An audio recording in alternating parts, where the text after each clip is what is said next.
नमस्कार। हर हर महादेव, जय भोलेनाथ। स्वागत है आपका आपके अपने YouTube चैनल पर, जिसका नाम है हॉरर स्टोरी विद AK। मेरा नाम अनिल है। मैं आपको यहाँ पर ईश्वर से जुड़े चमत्कार एवं तीसरी शक्ति के प्रकोप पर आधारित कहानियाँ सुनाता हूँ। आज कहर का तीसरा भाग है। अभी तक हमने सुना यह लोग जंगल में फर्क नहीं कर पाते, निकलने की कोशिश करने के बावजूद भी यह बार बार वहीं पर पहुंच रहे थे। पुलिस वाले के मुड़ते ही इनकी जीप पेड़ से जाकर टकरा गई और यह सब बेहोश हो गए। थोड़ी देर में सबको होश आया और सभी जीप से बाहर आ गए। सोनम अभी भी बेहोश ही थी। ये लोग पैदल ही शहर की ओर बढ़ने लगे। अभी शाम होने में बहुत वक्त था और उन्होंने सोचा आगे जाकर हमें जरूर कुछ ना कुछ मदद मिल जाएगी। चलते चलते थोड़ा दूर जाकर आकाश के ऊपर कुछ बूंदें खून की गिरी और वह चिल्लाया। सबने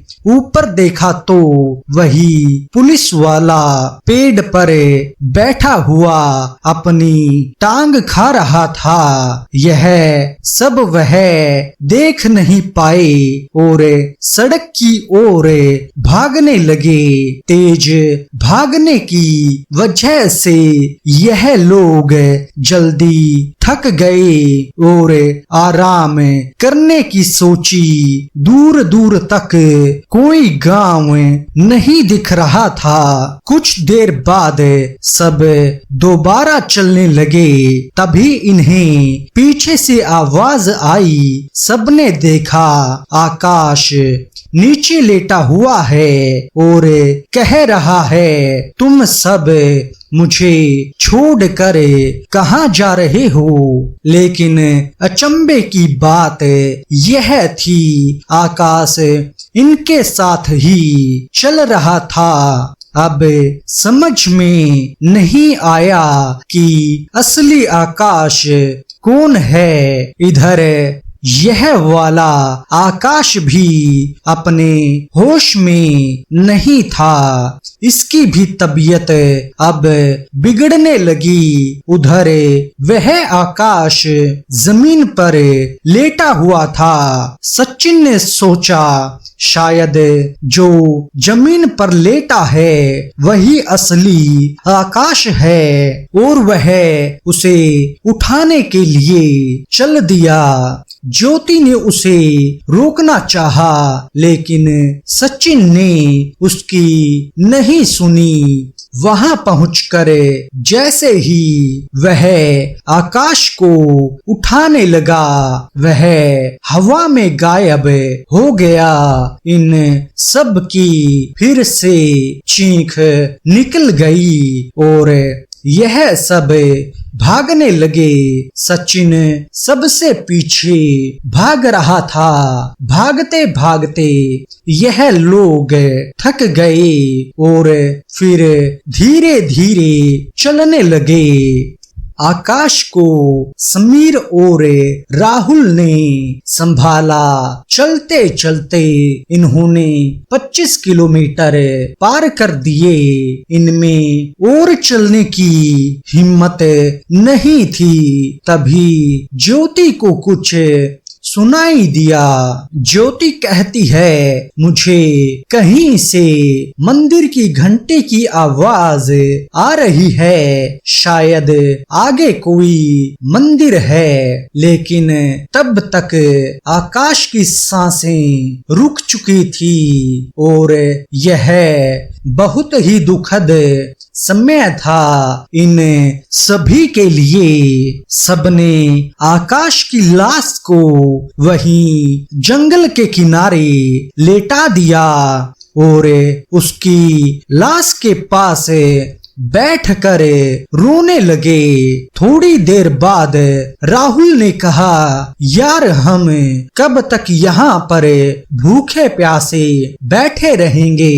शाम होने को आई, हमें मंदिर जाना चाहिए। पांचों उठकर मंदिर की तरफ चलने लगे। सचिन बोला, तुम कैसे कह सकते हो कि आगे मंदिर है? हो सकता है अभी कोई छलावा हो, मैं तो यहीं सड़क पर रहूंगा। राहुल, अगर तुझे छलावा मारेगा तो सड़क पर भी मार सकता है, मंदिर दिखाने की जरूरत नहीं होगी। राहुल की बात मानकर सभी लोग मंदिर की तरफ चलने लगे। जंगल में थोड़ा अंदर जाकर सामने एक मंदिर दिखाई दिया जो 8-10 सीढ़ियां ऊपर था। सीढ़ियां भी मिट्टी की बनी हुई थी और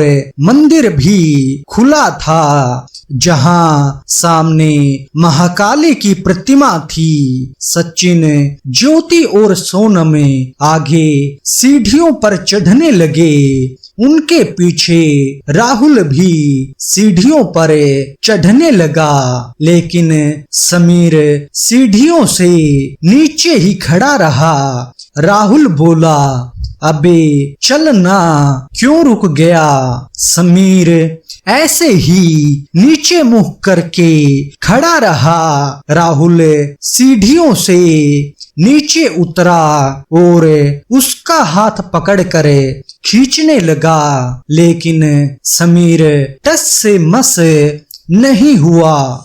तभी समीर का हाथ जलने लगा और उसने राहुल का हाथ कस के पकड़ा हुआ था। राहुल ने अपना हाथ छुड़ाने की कोशिश की, लेकिन उसी के साथ राहुल भी जलने लगा। राहुल की आवाज सुनकर यह तीनों पीछे मुड़े और चिल्लाने लगे। इन्हें समझ नहीं आ रहा था क्या किया जाए, लेकिन इनकी हिम्मत नहीं हो रही थी। सीढ़ियों से नीचे उतर कर राहुल को बचाएं और राहुल वहीं खड़े खड़े जल गया। ज्योति कहती है, मतलब समीर भी जिंदा नहीं था और आकाश राहुल ने हमारे सामने ही दम तोड़ दिया।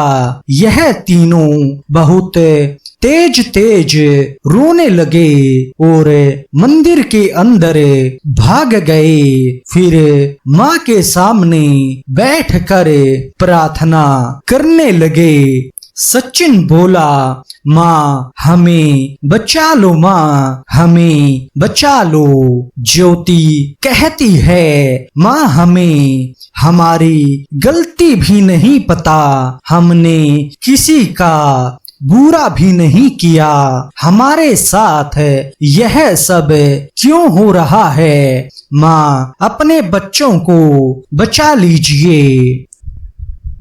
यह तीनों वहीं रोते रोते सो गए। रात के 3-4 बजे सचिन की आंख खुली। उसे पुलिस वालों की गाड़ी का सायरन सुनाई दिया और वह सीढ़ियां उतरकर उन्हें रोकने के लिए भागा, लेकिन तब तक वह लोग निकल चुके थे। वह जैसे ही वापस मुड़ा, खुद को फार्म हाउस के बाहर पाया।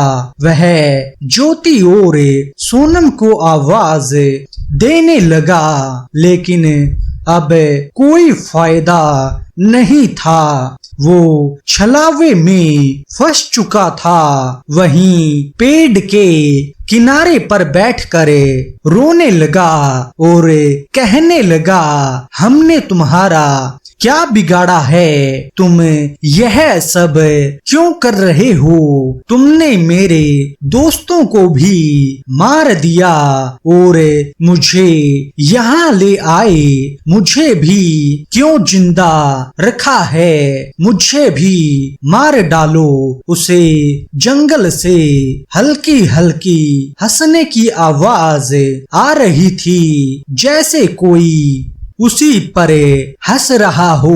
वह रोते रोते आंख नीचे करके बैठ गया।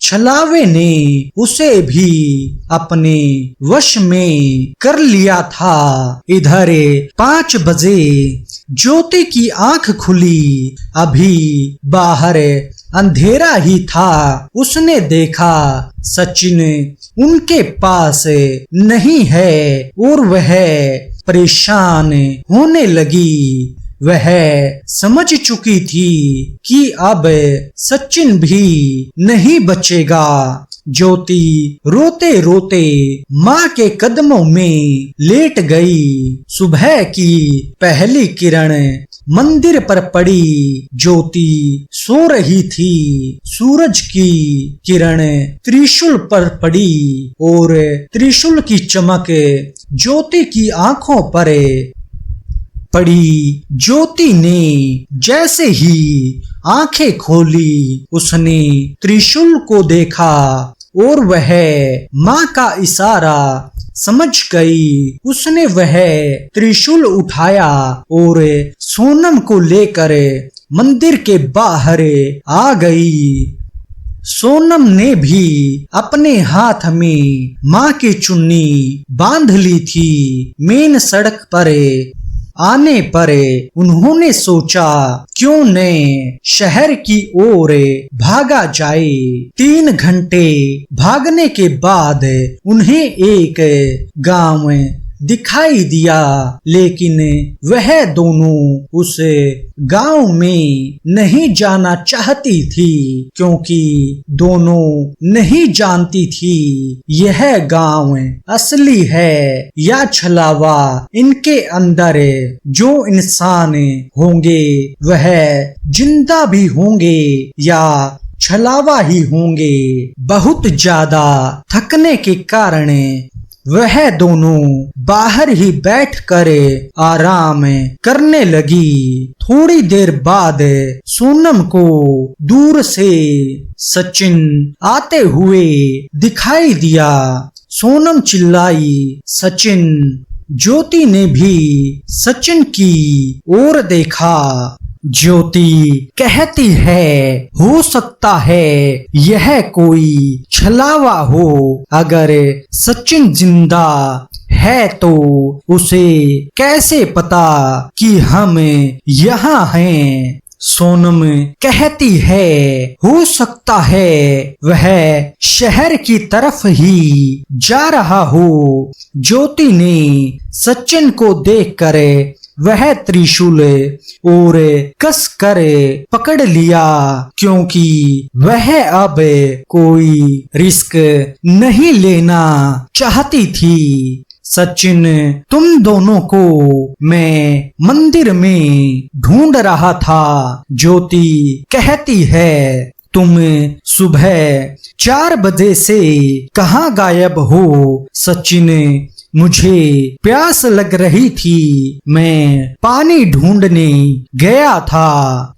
लो पानी पी लो। इतना कहकर सचिन ने जैसे ही ज्योति के हाथ में पानी दिया, वैसे ही सचिन गायब हो गया और ज्योति समझ गई कि यह छलावा है। अब और देरी नहीं करना चाहती थी और दोनों शहर की तरफ भागने लगे।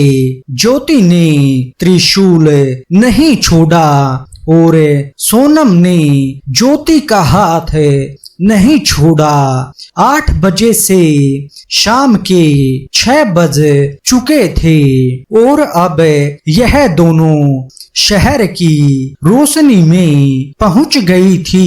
इन्होंने पुलिस चौकी जाके उनसे मदद मांगी और अपनी सारी कहानी सुनाई। पुलिस वालों ने कहा, चलिए हम आपके साथ वहां चलते हैं। लेकिन ज्योति और सोनम वापस नहीं जाना चाहते थे। उन्होंने कहा, नहीं सर, मैं वहां वापस नहीं जाऊंगी। आप लोगों के 2 पुलिस वाले भी शायद मर चुके हैं। वह जगह श्रापित है। दोनों ही अब पुलिस वालों से अपने घर जाने की आग्रह करने लगी और पुलिस वालों ने उन्हें बस में बैठा दिया और फिर दोनों अपने शहर पहुंच गई। समीर के घर वालों ने उनसे पूछा, समीर कहाँ है? ज्योति ने सारी कहानी कह सुनाई और सब परिवार वालों को सब सच बता दिया। इनके घर वाले सोच रहे थे कि इन दोनों ने ही उन चारों को मारा है और यह सब अब उन्हें ढूंढने के लिए उसी फार्म हाउस की तरफ चल दिए। उसके बाद इनके आने की कोई भी खबर नहीं मिली। क्या कभी पता चल पाएगा उस गांव का रहस्य और उस जंगल का राज क्या है और इन सभी को कौन मार रहा है और वह छलावा कहां से आया? यह कहानी यहीं पर समाप्त होती है। ऐसी और रोचक कहानियां सुनने के लिए आप हमारे चैनल को सब्सक्राइब कीजिए और वीडियो को लाइक कीजिए। धन्यवाद।